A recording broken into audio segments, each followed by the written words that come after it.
All right, in this last video on the renal system, yes, this is the last video that I'm going to do for now. Let's just look at a scenario in which the kidneys are involved in regulating the blood pressure, okay? And so we have high blood pressure and we can have lower blood pressure. So let's just look at an example for low blood pressure. For that, we have this table here, okay? So let's just go through this and just look at the various components and see how some of these things come in. Now, this is not all-inclusive, so there can be other things not represented on this table, okay? But what we have on this left part here, so this area, this is going to be the intrinsic mechanism. So we have the myogenic response. So remember, that is the pressure is either stretching or not stretching the afferent arteriole. Okay, there's that one. And then we have the tubuloglomerular mechanism, and I believe that was part of video 6, it looks like, under the intrinsic mechanism. So that is video 6 if you wanted to go back on that one. Okay. The second half, what we're looking at, this is going to be the extrinsic methods, which is the hormones and nervous system on this one. So let's look at the intrinsic ones. So if we start off with having low blood pressure, break this down and trying to figure out what is occurring. Okay, so if we have low blood pressure, our response is to do whatever we can do to therefore increase the blood pressure. So how are we going to increase the blood pressure? And let's look at these four categories: the myogenic, tubular glomerular, hormonal, and neuronal control, and what your body does to correct that. So starting off on the left, we'll go to the right for starting with the intrinsic.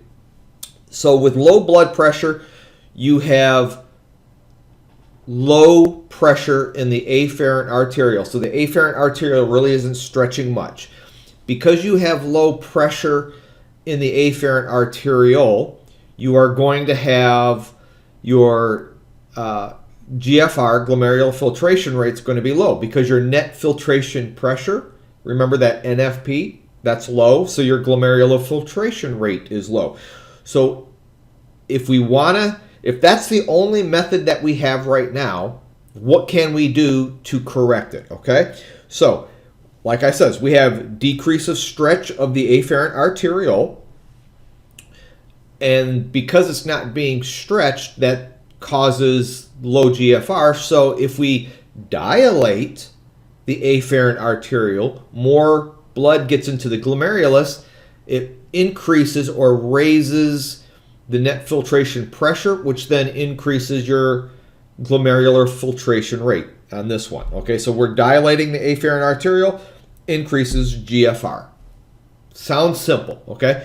This table looks like a lot. I understand it. Take one thing at a time, okay? So memorize the four categories: myogenic, tubular glomerular, hormone, Neuro Controls, okay? Know those four categories, and then you can work back. Don't try to look at this whole table as a unit. As a matter of fact, I don't think you have this table. I will post it on Moodle for you so you can print it out or save it or however you want to do it, okay? So break it down and to figure out what that section is going to be doing. So the second intrinsic mechanisms, we are looking at the tubuloglomerular mechanisms. And again, we have low GFR. And if you have low GFR, nothing really is dramatically different between these two categories. If you have low GFR, you have decreased amount of filtrate. If you have decreased amount of filtrate, remember what we were talking about, that if your GFR is low, the speed, for the sake of a better word, the speed or the velocity, I think that's a little bit better, of the filtrate moving through the tubular system, if you have less fluid, it moves slower. If you have a lot of fluid going in, that fluid in the tubules move faster. So it's like, do you want a nice little slow moving creek, Or are we looking at the Colorado River with the rapids? Okay, one has a nice little slow trickle of water going through it, nice and meandering. You can drink your lemonade sitting by the creek. Okay, the other one, you're in for a ride. Now, why is that an issue? If you are moving through the tubules fast, okay, because you're well hydrated, your GFR is high. If you're moving through the tubules fast, you're not giving the sodium enough time to be reabsorbed. If you're not going to give it enough time to be reabsorbed, more sodium chloride, goes into the proximal convoluted tubule, descending limb, ascending limb of the nephron loop, okay? And then that is going to stimulate the macula densa cells. Now, for low blood pressure, we have low GFR. If we have low GFR, that filtrate is moving slower through the tubules. Since it's moving slower, we can reabsorb more sodium. If we reabsorb more sodium, then that's going to decrease the amount of sodium in the nephron loop. Specifically, going to be the ascending limb of the nephron loop, because the ascending limb is what's going to stimulate the macula densa cells of the juxtaglomerular apparatus, okay? So if you, the juxtaglomerular apparatus says, hey, we don't have a lot of sodium in this area, what can we do? All right, we want to increase the sodium because that's going to deal with water and so forth. Now, that's going to cause a release of renin. Well, no. That's another one. Okay, skip that. That's the renin-angiotensin. The afferent arterioles will secrete something as presumed. I did not mention this, but it's presumed to be ATP, which then causes dilation of the afferent arteriole. Okay, and that vasodilation then therefore increases GFR, which increases the flow rate of the fluid in the tubules, which then limits how much sodium is reabsorbed, which then increases the amount of sodium in the ascending limb to the macula densa. So that's what that's talking about on how it increases GFR, okay? The extrinsic mechanisms are broken down into hormonal and neural controls. Let's go to the neural controls. That's short, sweet, to the point, and then we'll focus in on the hormonal. So your extrinsic, so we're looking at hormones and your nervous system. And if you have low blood pressure, the baroreceptors in the aortic arch, the carotid sinus, those are not being stimulated, okay? If those are not being stimulated, then you do have a response of your nervous system, specifically the sympathetic nervous system. And as we've said before, hey, if a bear's coming into the room, what do you want your system to do? You want your heart rate to increase, your breathing rate to increase, but do you want to take time and tell the bear, hey, time out, bear, give me a second, I need to pee? No. Urine production is going to drop, okay? So your sympathetic nervous system actually will constrict your systemic blood vessels, okay, outside of the kidney, okay, because we want to raise that blood pressure up. So it's going to constrict your systemic blood vessels, which increases the peripheral resistance, which then increases your blood pressure. Okay, that one makes sense? The last one, a little bit more detailed, okay, this is going to be the juxtaglomerular apparatus, and specifically it's going to be associated with the renin-angiotensin mechanism.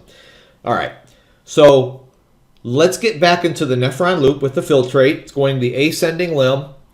It's the sodium chloride is going to be, or the macula densa cells are sensitive to sodium chloride, okay? So if you have low blood pressure, you're going to have low sodium chloride.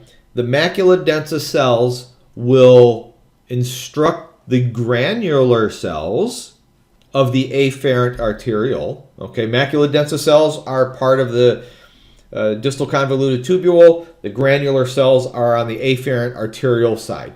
So the macula densa cells sends a message to the granular cells and says, hey, pressure's a little bit low. We have low sodium. Why don't you release some renin? Okay, renin is secreted into your bloodstream. And when it's in your bloodstream, it meanders and works its way to the liver. All right. Now, the liver is secreting angiotensinogen. All right. Now, follow this one along. Liver is secreting angiotensinogen. Kidneys released renin. Angiotensinogen plus renin. The renin converts the angiotensinogen to angiotensin 1. It's not on this table, but no, it's not on this table. So angiotensin 1. Angiotensin 1 is in your bloodstream, works its way to your lungs, and with ACE, angiotensin converting enzyme, ACE, ACE converts angiotensin 1 into angiotensin 2.